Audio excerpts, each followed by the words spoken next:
السلام علیکم ورحمۃ اللہ وبرکاتہ۔ عزیز طلباء، میں پٹھان آصف خان الفیض اردو ہائی اسکول جلگاؤں سے آپ کی خدمت میں دوبارہ حاضر ہوا ہوں۔ ہم نے رشید افروز کی حمد کا پہلا حصہ سماعت کیا تھا اور اس کی تشریح کو جانا تھا۔ آئیے ہم رشید افروز کی حمد کا دوسرا حصہ پڑھتے اور سمجھتے ہیں۔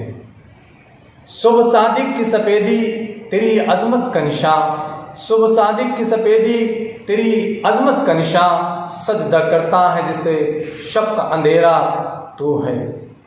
رشید افروز کا یہ معتبر شعر ہمیں یہ بتا رہا ہے کہ سورج جب صبح طلوع ہوتا ہے تو وہ دنیا کو اپنی سفیدی سے منور کر دیتا ہے اور رات کا اندھیرا اسے سجدہ کرتا ہے، اور یہ رات اور دن کا کھیل جو شروع ہے دنیا میں، یہ اللہ ہی کے ذات سے، اللہ ہی کے فرمان سے جاری و ساری ہے۔ تو اس سے بڑھ کر کوئی شفقت نہیں کرنے والا، تو اس سے بڑھ کر کوئی شفقت نہیں کرنے والا تیرا ہمسر ہے، نہ ثانی کوئی یکتا تو ہے۔ دیکھیے رشید افروز نے یہ کہا کہ اللہ سے زیادہ شفیق کوئی نہیں ہے، اور یقیناً اللہ کی ذات سے زیادہ شفیق کوئی ہو ہی نہیں سکتا، جس کے ایک ادنا سی مثال اگر ہم جاننا چاہیں گے تو یہ اس پر غور کیجئے گا کہ اللہ نے ماں جیسی عظیم ہستی ہم کو دے کر اس نے یہ ثابت کر دیا کہ وہ کتنا شفیق ہے۔ ایک ماں اپنے بچے کی آنکھوں میں آنسو نہیں دیکھ سکتی،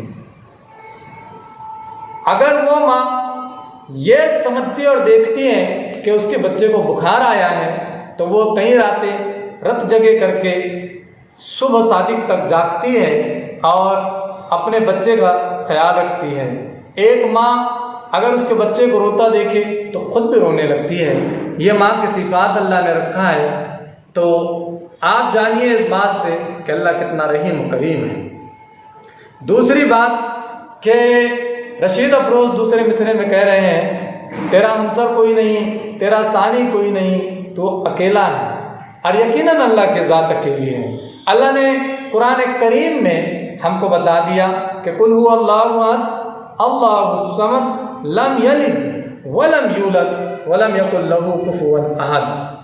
اللہ قرآن کریم میں کہتا ہے، کہہ دیجئے اے محمد صلی اللہ علیہ وسلم، اللہ ایک ہے، وہ بے نیاز ہے، نہ اس کی کوئی اولاد ہے نہ وہ کسی کی اولاد ہے، وہ اپنی ذات میں تنہا ہے۔ اور یقیناً اللہ اپنی ذات میں تنہا ہے، پوری دنیا کا نظام کو تھامے ہوئے اور پوری دنیا کے نظام کو چلا رہا ہے۔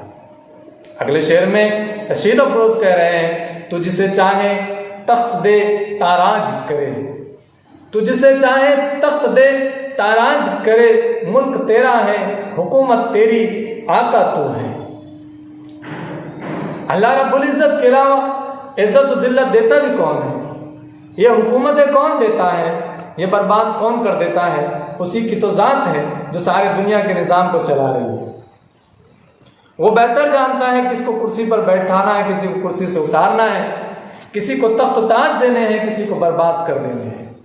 اس نے وقت کے بڑے بڑے حاکموں کو تخت و تاج دیا، اس نے غریب کو امیر بنا دیا، امیر کو غریب بنا دیا، ہنستے کو روتا بنا دیا، روتے کو ہنستا بنا دیا۔ یہ اسی کو زیب دیتا ہے کہ وہ چاہے کن فیکون کے فیصلے کر دے، وہ سوچے اور ہو جائے۔ ملک اسی کا ہے، حکومت اسی کی ہے، آقا وہی ہے، وہی مالک اور حاکم ہے۔ سینکڑوں بار ہوا یوں مجھے ٹھوکر بھی لگی، سینکڑوں بار ہوا یوں مجھے ٹھوکر بھی لگی، میں جو گرنے سے ہوں محفوظ، سہارا تو ہے۔ عزیز طلباء، کئی مرتبہ ہم دیکھتے ہیں کہ زندگی میں عروج و زوال آتے رہتے ہیں، اتار و چڑھاؤ آتے رہتے ہیں، نشیب و فراز آتے رہتے ہیں۔ ہم محسوس کرتے ہیں کہ ہم دیکھتے بھی ہیں کہ کئی لوگوں کے پاس ایک وقت میں مال و زر تھا، آج روڈ پر بیٹھے بھیک مانگ رہے ہیں۔ کئی بار ایسا بھی ہوتا ہے کہ ہم گرتے بھی ہیں پھر سنبھل بھی جاتے ہیں، تو وہ سنبھالنے والا اللہ ہے۔ ٹھوکر لگتے ہی جو پکڑ لیتا ہے کوئی، ہمیں کوئی طاقت کھینچ لیتی ہے اپنے طرف، وہ اللہ کی ذات ہے۔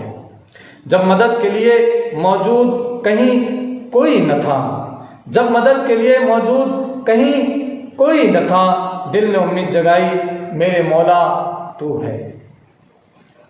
بعض اوقات بعض مرتبہ ایسا ہوتا ہے کہ ہم بہت غمگین ہوتے ہیں، بہت اداس ہوتے ہیں، بہت مایوس ہوتے ہیں، بہت پریشان ہوتے ہیں، اور جب ہم نا امیدی کی طرف بڑھتے ہی چلے جاتے ہیں، ہمارا دل اس چیز کو محسوس کر لیتا ہے کہ اب ہم کامیاب نہیں ہونے والے ہیں، ہم ناکامی کی طرف بڑھتے ہی چلے جا رہے ہیں، اس وقت ایک امید کی کرن کوئی جگاتا ہے اور اپنی طرف کھینچتا ہے اور پھر ہم کو کامیابی کے خواب دکھاتا ہے، وہ اللہ کی ذات ہے۔ جب مدد کے لیے ہم نے ساری دنیا کو پکار لیا، کوئی ہمارے لیے نہیں آیا مدد کے لیے، اس وقت ایک بار اگر ہم اللہ کو پکارے تو اللہ فوراً ہماری مدد کے لیے حاضر رہتا ہے۔ خود کو دیکھو تو دکھائی نہیں دیتا کچھ بھی، خود کو دیکھو تو دکھائی نہیں دیتا کچھ بھی، تجھ کو سوچو تو ہر ایک شے میں سمایا تو ہے۔ اگر میں اپنے آپ کو دیکھوں تو نظر نہیں آتا، ہماری عقل سے پرے ہے، ہماری آنکھیں تجھے دیکھ نہیں سکتی، مگر خود کو سوچ، تجھ کو سوچوں تو ہر ایک شے میں تو سمایا ہے۔ یہ چرندے، یہ پرندے، یہ درخت، یہ ہوائیں، یہ آسمان، یہ زمین، یہ نباتات، یہ حیاتیات، جس چیز کو بھی دیکھیں ہم اس میں تو نظر آتا ہے۔ یہ آسمان بغیر ستون کا کھڑا ہے، اس کو اگر غور سے دیکھا جائے تو سمجھ میں آتا ہے کہ اس آسمان کو کوئی تھامے ہوئے ہے، تو پھر سمجھ میں آتا ہے کہ تیری ذات موجود ہے۔ یہ چاند، یہ تارے نکل آتے ہیں اندھیروں میں، یہ زمانے کو منور کر دیتے ہیں۔ چاند تارے کی خوبصورتی دیکھ کر اس کے بنانے والا سمجھ میں آتا ہے اور محسوس کرتے ہیں ہم کہ وہ تو ہے۔